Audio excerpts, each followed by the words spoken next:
What is up, everybody? Welcome back to the channel. My name is Alex, and today's video was supposed to be of this, my 2003 Mercedes-Benz E55 AMG. After I did all the performance modifications to it, I wanted to get it tuned on the dyno, and I was going to do that, except my car broke. I decided to drive it to work on the first sort of nice day in Chicago. It was like 40, and I got the good old convenience features unavailable message on the dash, followed by an SBC braking warning message that would flicker like every 30 seconds. It was really weird. So I pulled over to like the right side of the highway, anticipating the car was going to die, and it did. So I pulled over to the shoulder, and luckily Mercedes-Benz of Chicago roadside was right there. They were like 20 minutes away. They came by, they charged the battery up for a little bit, and I made it a few more miles to work where I fully charged the battery, and then I get off at midnight so I can fly 22 miles back home. So I drove home on battery, and this is what the last few blocks looks like. This is when you're nearing the end.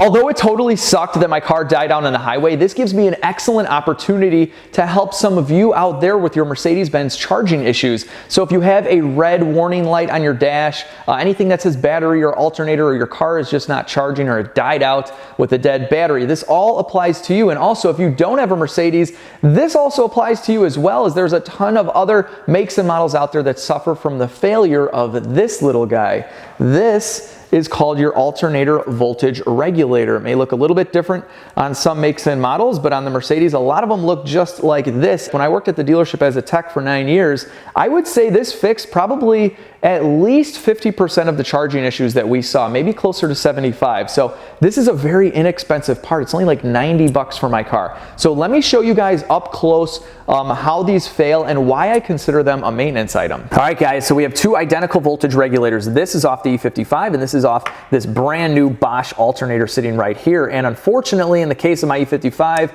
I do have to replace the entire alternator, and this is somewhat rare. Mercedes puts out a car with a good quality alternator, and these don't fail all that often, but in my case, it did fail. So I'll talk to you guys on how you can tell whether it's the entire alternator or the super cheap and common voltage regulator. So let's talk about what wears out, what fails on these, what causes those battery lights in your cars to die out, and that would be simply these two little guys right here, these two spring-loaded contacts. And basically they're spring-loaded because they were designed to wear out. They always have to have contact in the alternator right here. See these two shiny parts? So they're always riding on those two parts, and those parts are constantly spinning. So as you can imagine, similar to anything like a brake pad, this wears out.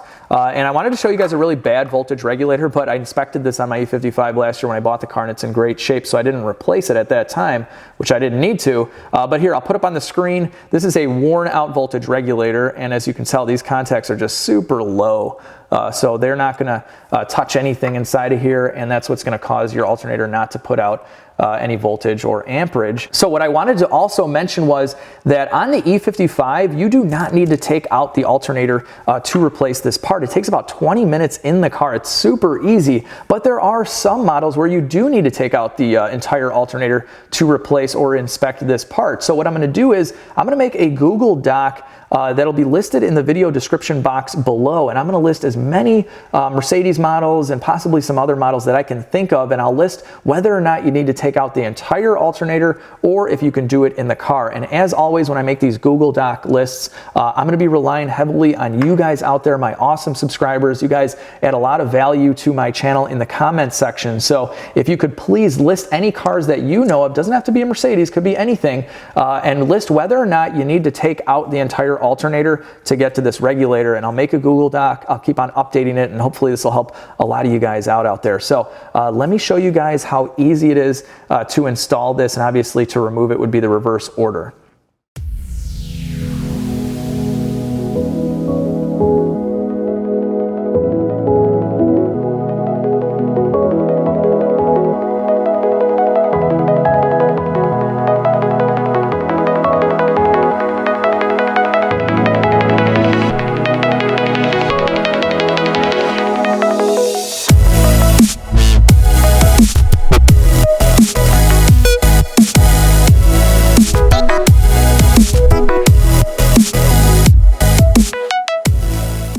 right, so we're underneath the E55. I just wanted to show you that on some cars, and double check that list down below, you're gonna be able to do this inside the car with leaving the alternator in there, which will save you a ton of time. And basically, it's very easy. As you can see, there's a ton of room behind the alternator. So we're just gonna slide the regulator in like that. And then of course, you're gonna put your screws in right in here and right in here, put the cover back on. And then this is that battery positive cable that is going to eventually slide in just like this. And the guys, remember, disconnect the battery when you're doing any of this kind of work.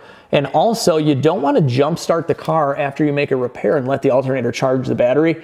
So while that battery is disconnected, this is an excellent time to charge up your battery. So double check that list down below and find out if you guys are one of the lucky ones that gets to do this inside of the car. All right, guys, so as you can see, replacing the voltage regulator, whether it's on the car or if you've taken your alternator out on the bench, is really not all that hard. And for under $100, you've just fixed a charging issue on a Mercedes-Benz. Now, most people assume anytime any warning light goes off in their instrument cluster, it's going to be many hundreds of dollars, if not thousands. And in some cases, that's true, but there are DIY repairs out there like this one. You just need to know what the common failure points are of your car. And a lot of this stuff you can take care of yourself, or you can inform a mechanic who's going to work on your car. Maybe they're not too familiar with Mercedes of a problem like this. So I hope that this saves you guys some money. Now, like I said, this voltage regulator was 90 bucks, but if you do need an entire new alternator for my car, and this is an AMG car, so this is kind of an expensive alternator, it's only $270. And this is the same Bosch alternator you're going to get at the Mercedes-Benz dealer. But this one has a lifetime warranty because, as you guys know, I get a lot of my European car parts from a place called FCP Euro. It's an online parts store for European cars, and they sell everything on their website with, get this, a lifetime warranty. And this includes wear items like brakes and clutches. So all you AMG guys out there with super expensive brakes, buy them one last time from FCP Euro and you're done. You send them in your worn out pads and rotors and you get brand new ones free in exchange. It's an unbelievable program. So check out FCP Euro down below in the description box. So how do you tell if it's the alternator or the regulator? Well, it's pretty simple, especially on these Mercedes, because like I said, the alternators last a very, very long time. So typically you're going to get two symptoms if your alternator is bad. First, you're going to get a bad bearing. So you're going to get a squeaking noise, a loud howling noise, and in that case, you do need to replace the entire alternator. Now, if you get a charging light on and you're also smelling like burnt plastic, that's the alternator as well. And you'll actually see on the back side of the alternator, if you inspect it, you'll see little black pieces of plastic kind of like oozing out. If you don't have a bad bearing sound, or if it doesn't smell like burnt plastic, definitely look at that voltage regulator. Like I said, most of the time that's going to be your issue.